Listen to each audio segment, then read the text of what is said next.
me today as we talk a little bit more about Choose Love. This is our second official Choose Love meeting, and I know that many of you have already kind of jumped into the program. So today what I wanted to do is show you the presentation that I created for the faculty, and I will be putting this presentation on at our next faculty meeting. All right, so let's jump in. So as many of you know, Choose Love was started, unfortunately, following the tragedy at Sandy Hook Elementary School. And it was started by Scarlett Lewis, whose son was part of that tragedy. But out of this tragedy, she has been able to create a program that has touched kids from all 50 states in the United States, as well as other parts of the world too.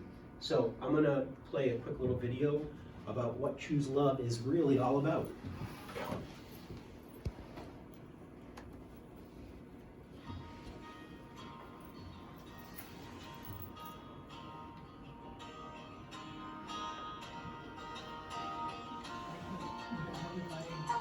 My name is Scarlett Lewis. I'm the founder of the Jesse Lewis Choose Love movement, and I'm grateful for your interest in our free Choose Love enrichment program. As an educator, you have one of the most important jobs in the world. You have a tremendous opportunity to direct our children's futures in a positive way. You're going to find this program resonates with you and will help you grow personally and as an educator. Our goal with this program is to make your job as an educator easier, more rewarding, and to give both you and your students the tools you need to be happier, healthier, more resilient, compassionate, and connected for the rest of your lives. I envision the Choose Love movement following a personal tragedy when I lost my 6-year-old son at Sandy Hook Elementary in December of 2012. A group of talented, devoted, and passionate educators and I have created the Choose Love Enrichment Program to teach your children how to choose love in their lives. The content of the lessons is based on research on emotional intelligence, character values, resilience, post-traumatic growth, neuroscience, positive psychology, mindfulness, and social and emotional learning. The whole child, mind, heart, and body, is supported through these lessons. We teach children drug awareness, anti-bullying, suicide prevention, and sex ed. Doesn't it make sense to teach them how to manage their emotions and get along with one another as well? The program is based on 3 words my son, Jesse, wrote on our kitchen chalkboard shortly before he died. He wrote the words nurturing, healing, love. These 3 words are not in the vernacular of a 6-year-old, but they are in the definition of compassion across all cultures. The words form a profound and powerful formula for choosing love in any circumstance or situation. Nurturing means loving kindness and gratitude. Healing literally means forgiveness, and love is compassion in action. When you have the courage to practice these 3 character values, you are choosing love. Love is an essential need that we all have, and the lesson that we can choose to give and receive this fundamental connection in our life is a gift. Social and emotional learning teaches kids how to get along, how to manage their emotions, how to help one another, be resilient, feel connected. It teaches children how to choose love. Long-term research studies have consistently shown that kids that have access to this type of teaching get better grades and test scores, have greater attention spans, less stress and anxiety, less behavioral issues, are happier, have higher graduation rates, have less substance abuse and mental health issues, and even lower divorce rates later in life. In fact, all the evidence points to social and emotional learning being even more important to a child's success than academics alone. This program was created by educators for educators and was designed for simplicity. It's easy to teach and easy to learn. We're offering this program for free because I believe that every child is entitled to learn these important life skills. The program focuses on core concepts of social and emotional learning taught as a formula for choosing love. Courage plus gratitude plus forgiveness plus compassion in action equals choosing love. Courage is an overlying concept, as it takes courage to make good choices every day, including to practice the character values we're teaching in this program. When kids understand they are courageous human beings, it will increase their self-confidence and empower them to make good choices that positively impact themselves and others. We're excited about what we've created and the vast amount of positive psychology behind the particular concepts we're teaching. We know that when we think about compassion, it activates the part of our brain that's associated with happiness, boosts the immune system, and makes us feel good. We know sharing gratitude at home, around the dinner table, and at school can increase happiness, resilience, and help cultivate positive attitudes. Focusing on compassion can improve our sense of connection to one another and helps cultivate kids that are healthier and happier and benefits others as well. Teachers and parents will learn and grow from these lessons. I know our entire team's lives have been enriched during this process, and we have made choosing love a priority in every aspect of our lives. The curriculum is divided into 4 units: courage, gratitude, forgiveness, and compassion in action. These character values are taught as a formula for choosing love. Grade level sections can separate lessons that align with the Common Core standards, American School Counselor Association mindsets and behaviors for student success, ASCA, and support the 5 social and emotional learning competencies associated with the Collaborative for Academic, Social, and Emotional Learning, CASEL, which are self-awareness, self-management, social awareness, relationship skills, and responsible decision-making skills. It's important to empower children with the choice to choose love. We need to have a consistent message of compassion at home and in schools. Through recent studies, we know that doctors that have training in the tools of compassion, empathetic listening, and caring improve health outcomes.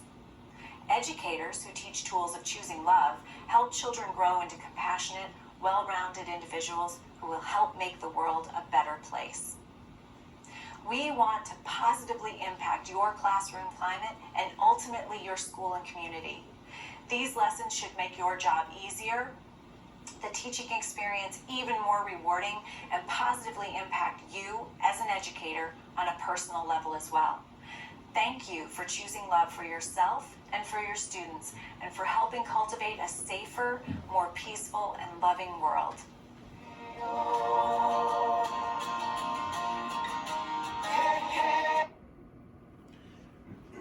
So, as you could hear, Scarlett lays out the Choose Love program for everyone. I know when I first learned about the program, and I kept hearing, oh, it's gonna, like she kept saying over and over again, it's gonna make your job easier as a teacher, it's going to help your students academically, it's gonna make them a more well-rounded student. I wanted to know, well, what does that actually mean? What are we actually doing here? So what I'm hoping to do is help explain this program a little bit more, how you can take it into your classroom, and how it does benefit our students. So, like Scarlett was saying, studies, long-term studies show that social emotional learning is going to be more beneficial than academic learning in the long run. It's really going to help our students become self-aware of themselves, of their emotions. It's going to help them be able to manage their emotions and make those decisions that can be critical in their lives. So when students are able to recognize and deal with their emotions, they become what is called as emotionally literate. And that is extremely beneficial for them, especially as they get older throughout the years and they have to make decisions about whether or not to take drugs, alcohol, all those sorts of things. There have been some great studies done, and there are kids out there that, when given the option whether they should say no to drugs or no to alcohol, they have learned through, like Scarlett said, we have DARE, and we have sex ed, and we have alcohol drug awareness, we have Red Ribbon Week coming up. They learn through all those things that taking drugs, taking alcohol is bad for them, but if they're not able to deal with the emotional baggage that, or manage the emotional baggage that they're dealing with at that time, those become an alternative for them to kind of dull the pain, or dull whatever they may be feeling on the inside. So if we're able to provide the skills so they can effectively deal with those emotions, then they're going to be more likely to make the right decisions when the time comes. Does anyone have any questions for me about that? No? One other piece that I wanted to bring up as well, because we have a student population that unfortunately has a very high ACEs score. And for those of you that don't know, ACEs means adverse childhood experiences. When paired with a some type of social emotional curriculum, what we're able to do is help build resiliency within them, and they're able to better manage, I should say, maybe deal's not the right word, better manage all of that emotional stress that they're currently living with.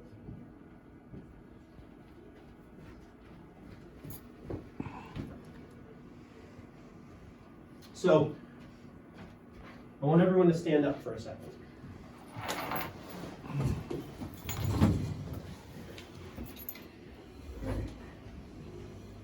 So please, mimic my faces. I'm going to make a smiley face. I'm going to be neutral. And an angry face.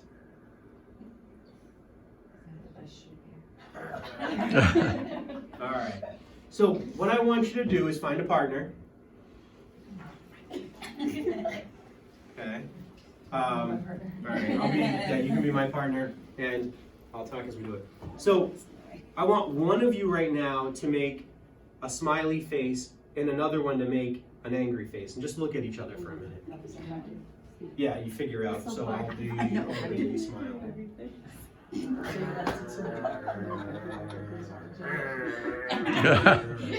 He's all right. Now do one of you an angry face, one a neutral face. Oh. You're good. No, I was trying to do it. All right. Now switch up. Whoever smiled the first time and whoever did the angry face the first time, switch that up. Yeah. Okay. So I'm trying. You're angry. All right. All right. Everyone have a seat for a second. I'm not angry very often. I know. No, that's, you know what? I kind of figured that. So, what are some things that you noticed while you were doing this? It's really difficult to be angry at a smiling face. At a smiling face, yeah. Yeah. Or neutral even. Yeah. Well, science backs that up. It is difficult. So our emotions are contagious.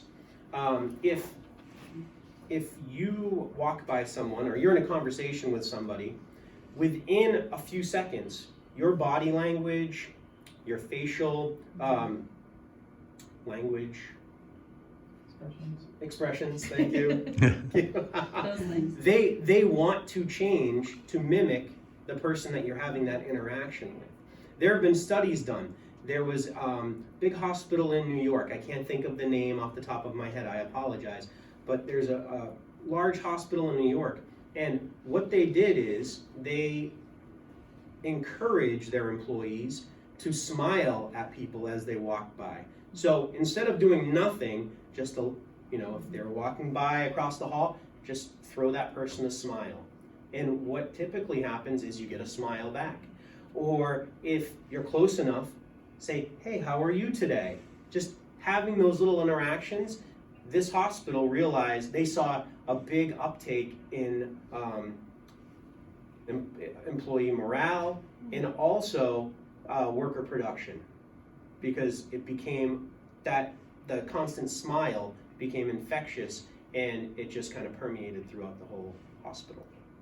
So I have a few, if you guys are interested, articles on how emotions can be contagious, and also the links between social emotional learning and ACEs. So if anyone is interested in borrowing these after the presentation, please feel free, or taking them. I can make copies. But they kind of dive into the studies that have been done and how effective when you're transmitting positive emotions, how it affects all of those around you. Any questions at all? No? Okay. Yeah, I can do the slides for you. Oh, okay, great. So here's another little video that I saw. IKEA put this video out, and this is all about the effects of positive words. And you're gonna, well, watch the video. Who did you say put this? IKEA. Yeah. IKEA, oh, what kinds of Yeah. women run into the car.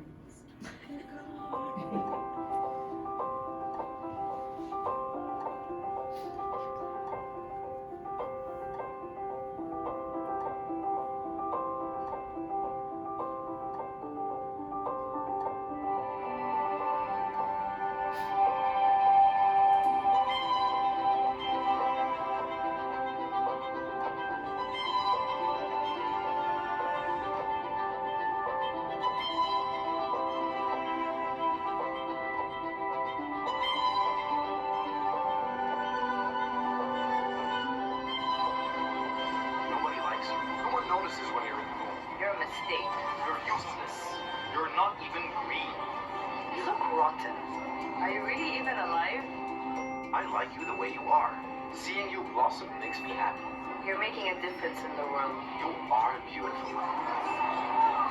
I brought them here to see the plant. I was like, a plant is getting bloomed. Like, it's not normal.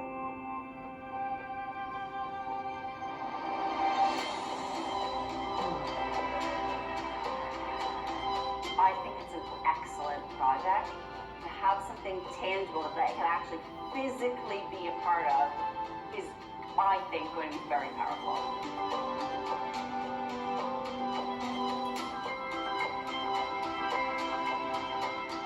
As the weeks passed, I started noticing that the one that was being bullied started kind of to droop. While the friend that was being complimented, it was flourishing and beautiful. It's raised the profile massively of different forms of bullying and the effects that bullying can have on people.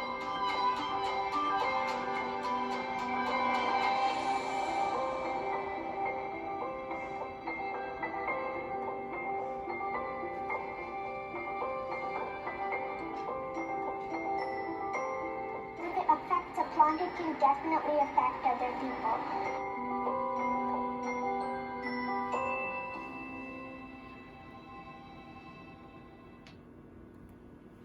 Okay, so before we get into this, just going back to that video for a second, any thoughts on the video? I love it, but if I have dead plants in my house, is it my negative energy? Well, I think water can affect it, but No, I like there's, that. I mean, that's one of many different types of studies that have taken place on the effects of negative language. There's a water droplet one that they've done. Mr. Roberts was telling me, you were telling me about water droplet and how that changes every time something negative was said to it. Mr. Roberts was telling me one about rice, where, I think you were telling me about that Yeah. one, where rice is sent around to different classrooms, and one bag, or one container, you say positive things in, the other one you say negative things, and by the end of the circulation, the one that has all of the negative energy that was thrown its way gets all moldy and rotten, while the other one is perfectly fine. So words really can affect us not only on a emotional level, but on a physiological level as well. So, and the great thing about words are, it's stuff we can control.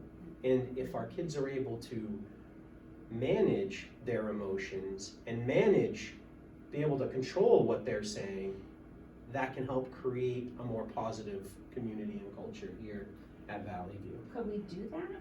Could we try an experiment like that here? I think that would be phenomenal. To kick it off when we come back in January? I think that would be a great idea. That'd be awesome. Yeah. I'd love for the kids to That'll be come- brought up at the faculty presentation. I'd love for the kids to come up with words that have a negative connotation and words, because I think sometimes they're not aware of the words they're using. So even if we helped, because we have children that have some issues with understanding vocabulary, it would be a way to promote that as well. So. Yeah, and it also may bring some self-awareness to them, because they may say things that they don't realize really have. Home it's different. At home exactly. it's okay. Yes. Yeah. So I think that's a great idea. And the delivery of it as well. So incorporating a smile with the word, Sure. or saying the word with a frown. If there's a sarcastic Definitely. undertone in what they're saying. That's always a possibility too.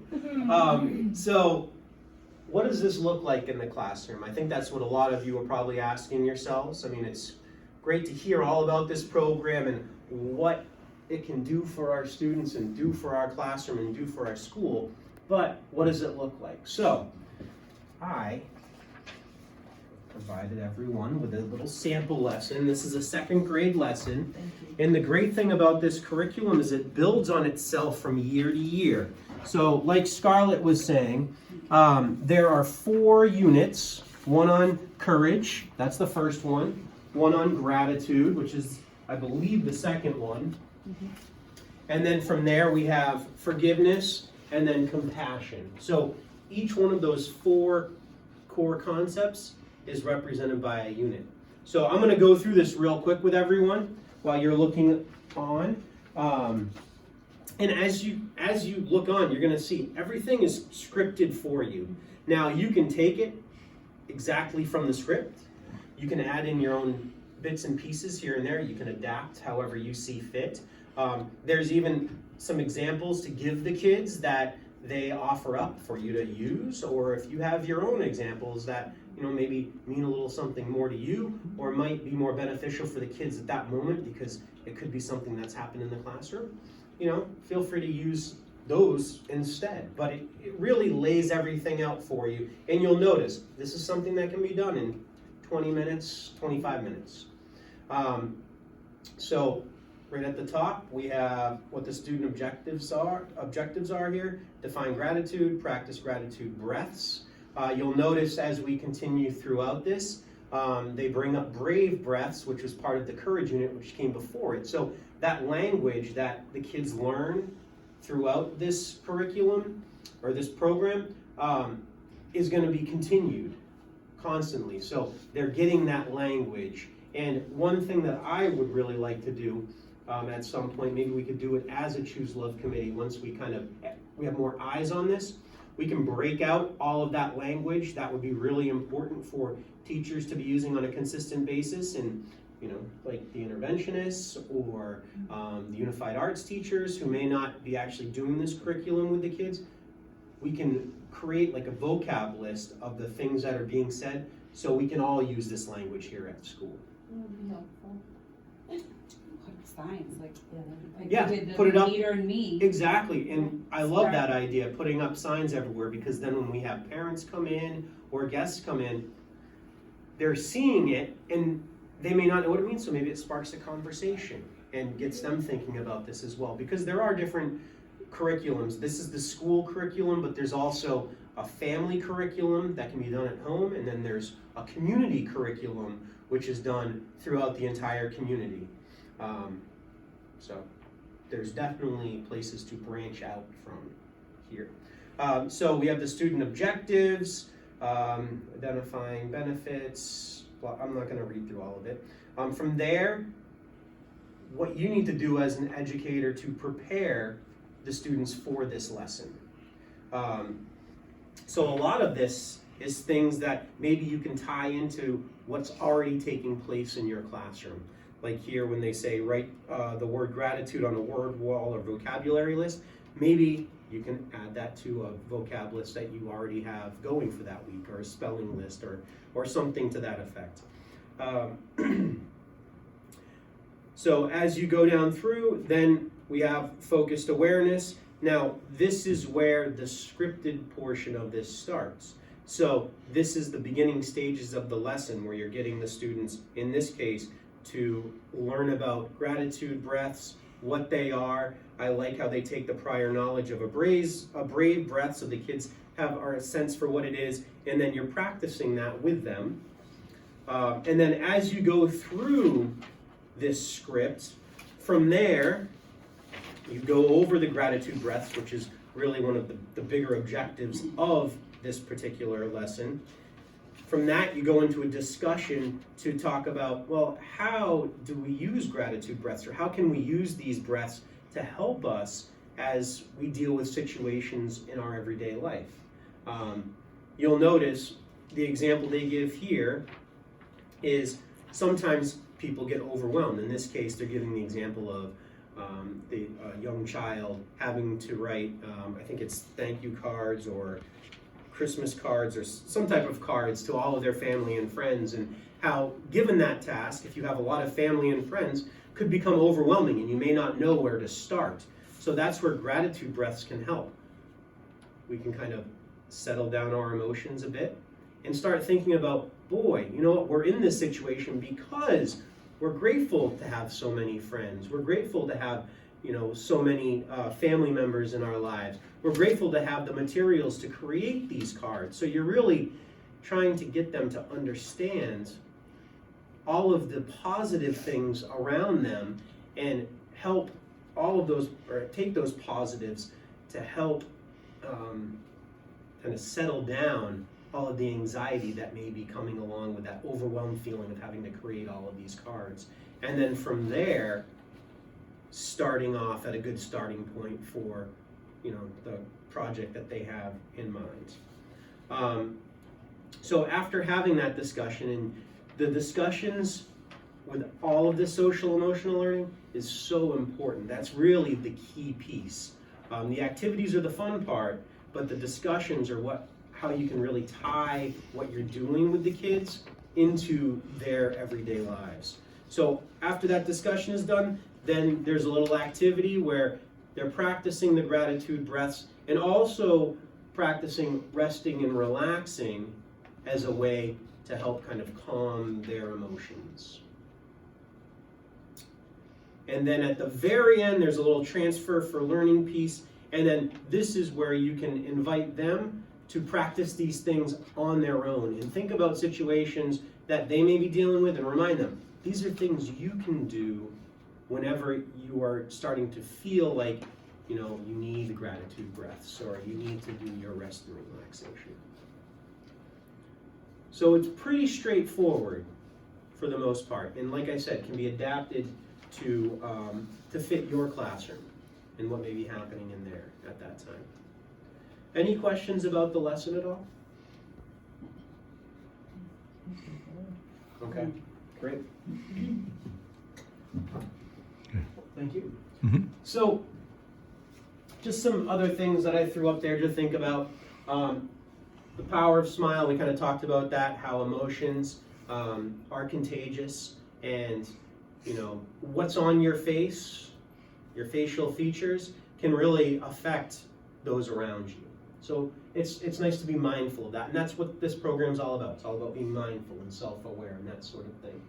A couple of other things that go along nicely with this program are using things to help students recenter themselves or self-regulate through movement breaks and breath breaks. And if you explore the Choose Love website, there's a ton of resources on there. One that I really like when I was researching the site is Sensational Kids. So I have a little toolkit here. Oh, excuse me, sorry about that. That I have a copy for everyone.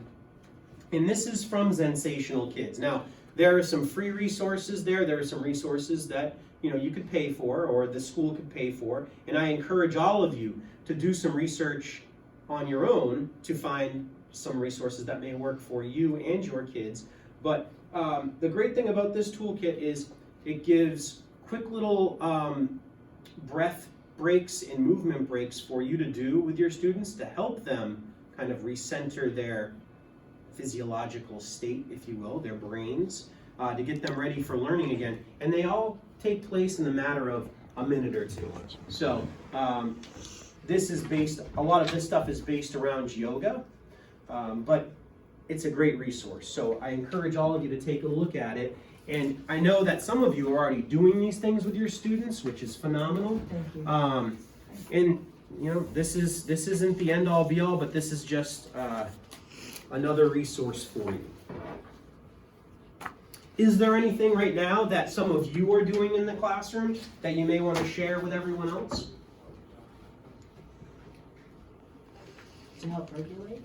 To help, regulate the students? So, because I do intervention and the kids are transitioning from different classrooms and coming into my room, I always pause at the door and we do breathing, and basically it's just filling up, and then I ask them to hold on to it and then just let go of it, and sometimes we exaggerate it, but I'm just saying to them, let go of everything, and then I say, let's leave a little space for the learning that we're going to do, you know, come in, and or sometimes we'll say, you know, let's try to let everything that's going to get in the way of our learning, you know, we're letting go of that. So it's just a way to remind them, make them a little mindful, and then they come in very quiet, and then we, you know, can sit down. But I find it helps center me, because I've been rushing around to pick them up and bring them into the room, so that gives me a chance to sort of recenter, and I think that it helps the kids know that something different is going to happen, but we're all together in it. So.